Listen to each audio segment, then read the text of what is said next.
السلام علیکم۔ آج انشاءاللہ سورۃ البقرہ کی آیت نمبر 63 پڑھیں گے۔ اعوذ باللہ من الشیطان الرجیم، بسم اللہ الرحمن الرحیم۔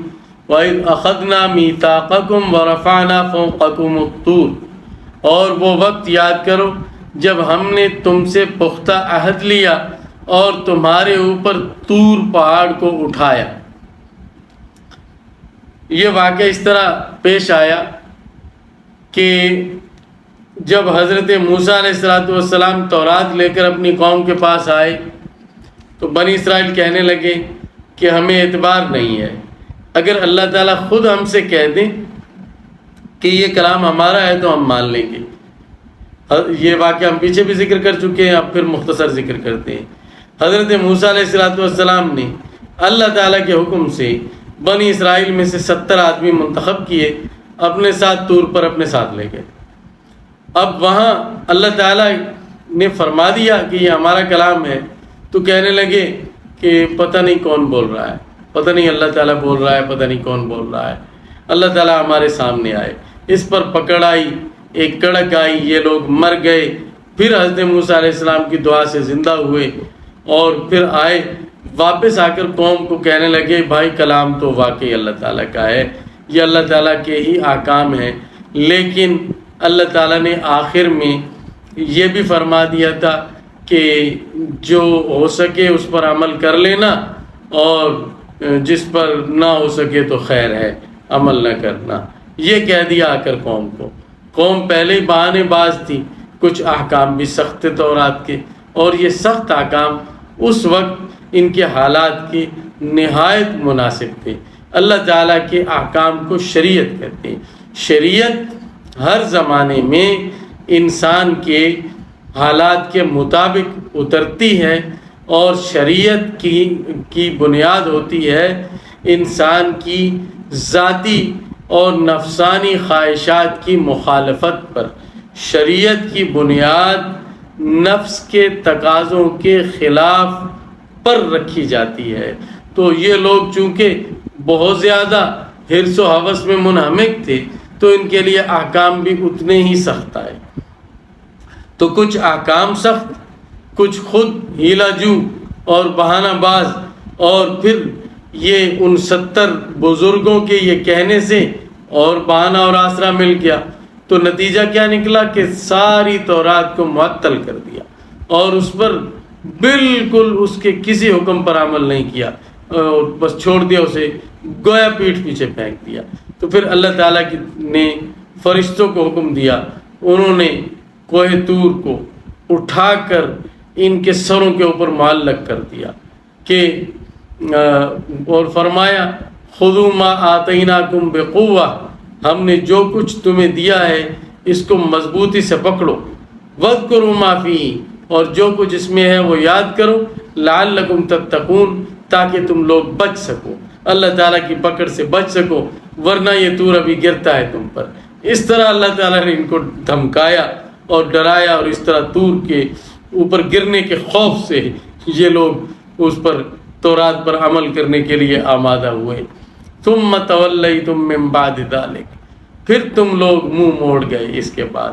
تو جب اس وقت انہوں نے توبہ کی اور تورات پر عمل کرنے کی نیت کا اظہار کیا تو اللہ تعالیٰ کی طرف سے یہ بلا ٹال دی گئی اور طور کو ان کے سروں سے ہٹا دیا گیا، اور پھر وہی روش اختیار کر لی۔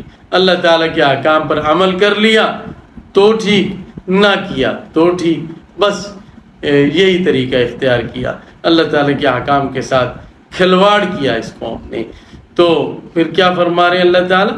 ثم تولیتم من بعد ذلک، پھر تم لوگ اس کے بعد مڑ گئے۔ فلولا فضل اللہ علیکم ورحمتہ، اگر اللہ تعالیٰ کا فضل تم پر نہ ہوتا اور اس کی رحمت نہ ہوتی، لکنتم من الخاسرین، تو تم لوگ ضرور نقصان اٹھانے والوں میں سے ہو جاتے، یعنی اللہ تعالیٰ کا بہت بڑا کوئی عذاب تم لوگوں پر مسلط ہوتا کہ یک قلم تمہیں ختم ہی کر دیا جاتا۔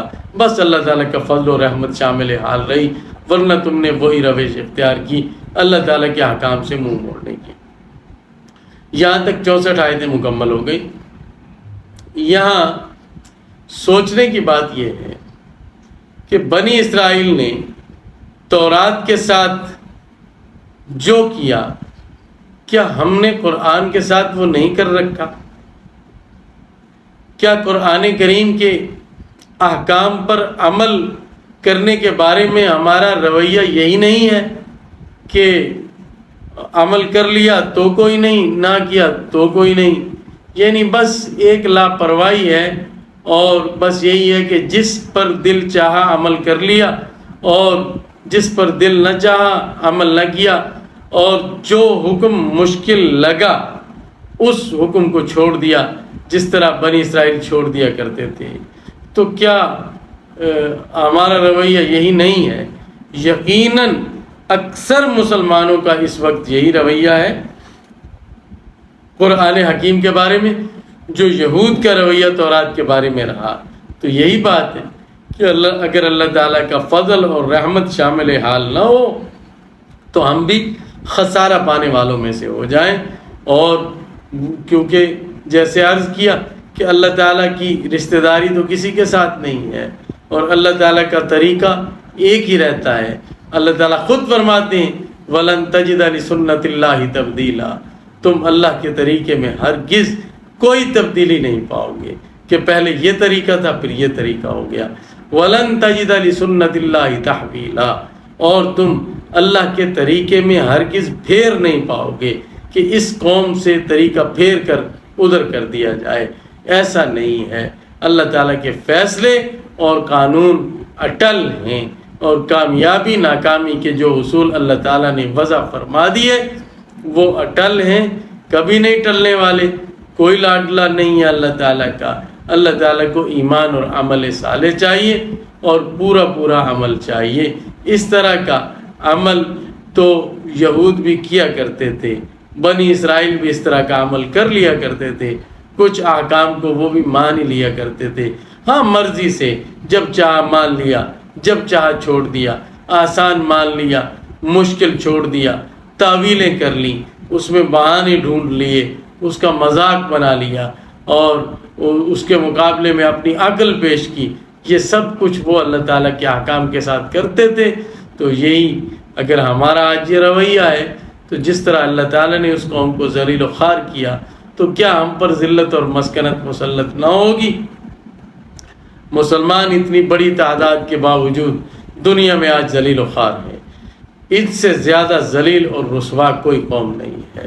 اس کی وجہ یہی ہے کہ اللہ تعالیٰ کے احکام کے ساتھ کھلواڑ اور مذاق اور لاپرواہی اور گویا اس کو پیٹھ پیچھے پھینک دینا، یہ رویہ اپنایا ہوا ہے۔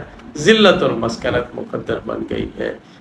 فإلی اللہ المشتکا وہو المستعان، اللہ ہی سے شکایت ہے اور اسی سے مدد مانگتے ہیں ہم کہ اللہ تعالیٰ ہمارے اعمال و اخلاق کی اصلاح فرما دے۔ وآخر دعوانا ان الحمد للہ رب العالمین۔ فرقہ واریت سے بالاتر اور خالصاً قرآن و سنت کی زبان میں قرآن کریم کو سمجھنے کے لیے ہمارے چینل کو سبسکرائب کریں۔